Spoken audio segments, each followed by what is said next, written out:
So आज म जानेवाला छु पुङ्दीकोट। सो सबैभन्दा सुरुमा चाहिँ म पुगेँ पोखराको बस पार्कमा। त्यहाँ चाहिँ मेरो दाइ सधैँ पुङ्दीकोट जानुहुन्थ्यो आफ्नै बस लिएर। सो आज भने म त्यो दाइसँग मागेर म आफैले बस चलाएर प्यासेन्जरलाई राखेर लिएर जानेवाला छु। त्यो मेरो लागि चाहिँ एकदम ठुलो कुरा हुनेवाला छ, किनकि मलाई चाहिँ बस चलाउन आउँदैन, थोरै थोरै आउँछ, लाइसेन्स नै छैन। सो हेरौँ के हुन्छ। खास त मेन कुरा चाहिँ बाटो चाहिँ पाहाडको बाटो छ, एकदम अफरोड छ। अफरोड त नभनौँ, पिच रोड नै छ।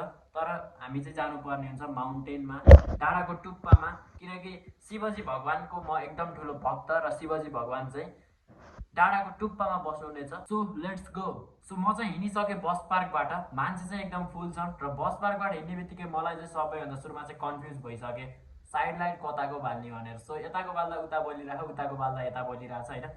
सो जसो तसो बालेर म चाहिँ हिँडेर हिँड्नु बित्तिकै फेरि एउटा ट्रकको एक्सिडेन्ट देखिसकेँ मैले चाहिँ। एक्सिडेन्ट नि के भनौँ, थोरै क्रास भएको रहेछ होइन।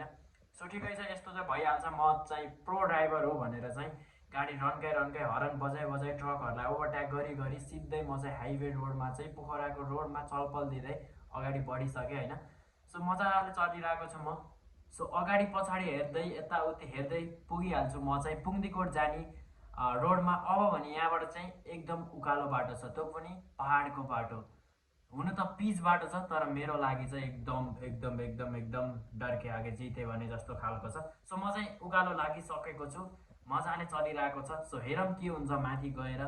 सो प्यासेन्जरहरू पनि एकदम ढुक्क तरिकाले बसिरहेछन्, तर म भने अझै पनि ढुक्क छैन। हुन त मनमा नै चलाइन्छ यस्तो यस्तो गेमको राजा हो भनेर चलाइरहेको छु। सो घुम्टीमा देख्न सक्नुहुन्छ तान्न एकदम मुस्किल गरिरहेको छ। गाडी चाहिँ अलिक पुरानो भएर पनि होला के होला, त्यही पनि जसो तसो मैले यताउति गरेर घुम्टीमा चाहिँ मैले एकदम मजाले तनाइरहेको छु होइन। सो फेरि सिधा बाटो आएको छ र मैले चाहिँ इमर्जेन्सी लाइट बालेको छु, त्यही पनि बाई चान्स एक्सिडेन्ट भइहाल्यो भने चाहिँ लाइट बोलेर भने मेरो गाडी देखाउँ न मान्छेले आएर खोज्न झन्झट नहोस् न भनेर चाहिँ मैले इमर्जेन्सी लाइट बाल्दै हिँडेको छु। आमामा घुम्टी नगटेर फेरि तेरिका मेरो गाडीले चाहिँ ओइली हानेर पनि बाटोभन्दा नि पारि गइसक्यो। तर पनि मैले प्यासेन्जरहरूलाई थाहा नदिइकन स्याटसुट त्यही उकालोमा चाहिँ बाटो नभएको बाटोमा चाहिँ चलाउँदैछु। गाडीले चाहिँ तान्न दुःख मानी मानी मानी मानी मानी मानी तानिरहेको छ। सो मासतिर गएर त्यही बाटो जोइन गर्छु भनेर म फ्याट्ट गरेर जानी जानी भएर स्याट्ट गरेर गाडी लान त लएँ, तर गाडी चाहिँ मेरो अड्केको अवस्था छ गाइजहरू। न अब यता पछि हुने भयो न अघि हुने भयो, गाह्रो पर्ने भयो मलाई गाइजहरू। हेर्नु त टायर घुमेर आमामामा न यता न उता। अब म चाहिँ सोचिरहेको छु के गरौँ के गरौँ के गरौँ। अब गाडी अब क्रेन तानौँ कि के गरौँ। प्यासेन्जरहरूले पनि एकदम अब डराउन थालिसकेका अवस्था छ प्यासेन्जरहरू पनि होइन। तर पनि डर के आगे जित्छ, म आफै निकाल्छु भनेर कसैलाई फोन नआनिकन म चाहिँ ट्राई गरिरहेकै छु होइन। सो यता हेर्छु मैले उता हेर्छु मैले, केही गरेर निस्किन्न, गाडी टायर घुमाउँछु भएन। अब त म आफै झरेर यो बसलाई म आफैले धक्का मार्छु एक्लै भनेर म चाहिँ याहु भनेर उफ्रिँदै चाहिँ गाडीबाट बाहिर निस्किसकेको छु होइन। अब कताबाट कताबाट उचाल्न मिल्छ मैले चाहिँ हेरिरहेको छु। यताबाट पनि मिल्दैन, कति ठुलो टायर हो, सक्छु किन उचाल्न। यताबाट पनि मिल्दैन, उताबाट पनि मिल्दैन, कता जाम म हिँड्नै मेसो पाइनँ। भएन भएन, अब त यहीँ पछाडिबाट उचालेर यसलाई फ्याट्ट उचालेर फ्याट्ट राख्छु भनेर चाहिँ म अगाडि बढेको छु। उफ्री उफ्री भयो भने अब चाहिँ मैले निकाल्छु। ड्याम गाइज, म त बसको छतमा पुगेँ त गाइजहरू।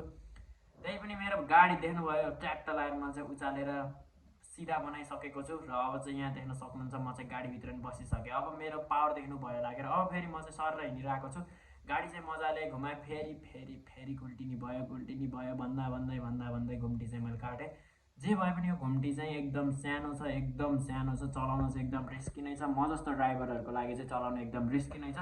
सो एकदम एकदम एकदम प्रो ड्राइभरहरू मात्रै आउनु होला होइन।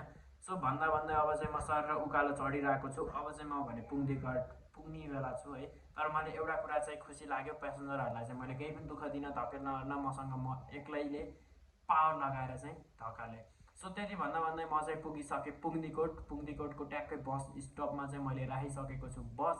सो पार्किङ चाहिँ मेरो यतापट्टि ट्याक्सीहरूले नदिने भएर सिधै ओह्रालोमै ह्यान्ड ब्रेक लाएर राखिदिन्छु भनेर ओह्रालोमा गएर मैले चाहिँ बस छ्याप्पै ब्रेक लाएर रोकिदिएँ।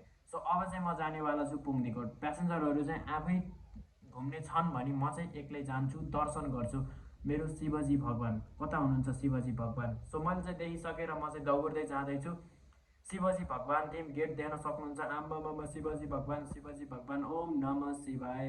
सो गाइज देख्न सक्नुहुन्छ शिवजी भगवानको मूर्ति चाहिँ देखिसकेको छ। सो अब चाहिँ म मास्टर जान्छु। यतापट्टि चाहिँ अरू भगवानहरूको मूर्ति पनि रहेछ होइन। सो देख्न सक्नुहुन्छ तपाईँहरूले। सो तपाईँहरू नआए पनि भिडियोबाटै दर्शन गर्न सक्नुहुन्छ। एकचोटि चाहिँ म उफ्रिहालेँ। सो अब चाहिँ भने हामी शिवजी भगवान थिम जाम। यत्रो सिडी चढ्न पर्ने हुन्छ, त्यत्रो डाँडो चढेर त आइयो। अब यति सिडी त चाहिँ अब के हो र होइन। सो अब चाहिँ सिडी चढ्नको लागि चाहिँ म उफ्री चढ्न पर्ने हुन्छ। ढिच्क्याउ।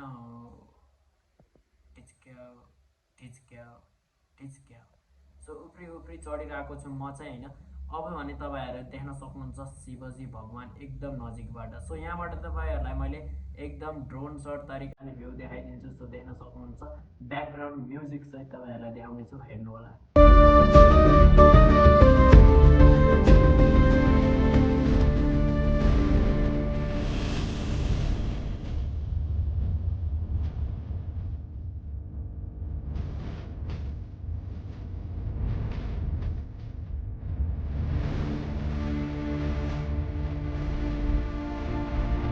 सो म चाहिँ घुमिसकेँ पुङ्दीकोट मन्दिर। अब चाहिँ तपाईँको पालो र यो गेमको नेम चाहिँ मायाको गेम रहेको छ। सो यदि तपाईँहरूले डाउनलोड गर्न चाहनुहुन्छ भने लिङ्क चाहिँ डिस्क्रिप्सनमा दिएको छु, त्यहाँबाट गएर चाहिँ डाउनलोड गर्न सक्नुहुन्छ यो गेम चाहिँ। अनि नेपाली गेम रहेको छ, एकदम इन्ट्रेस्टिङ छ। र अब कस्तो कस्तो भिडियो चाहिन्छ सो तपाईँहरूले चाहिँ कमेन्ट गर्नु होला। मैले चाहिँ त्यस्तै भिडियोहरू चाहिँ ल्याउने एकदम ट्राई गर्नेछु। ढिलो आउँछ, कडा आउँछ, दामी तरिकाले आउँछ। सो यति भन्दै यो भिडियोलाई चाहिँ म यतै इन्ड गर्न चाहन्छु। अब भने हामी फेरि अर्को नेक्स्ट एपिसोडमा छिट्टै भेटौँला। Thank you so much for watching.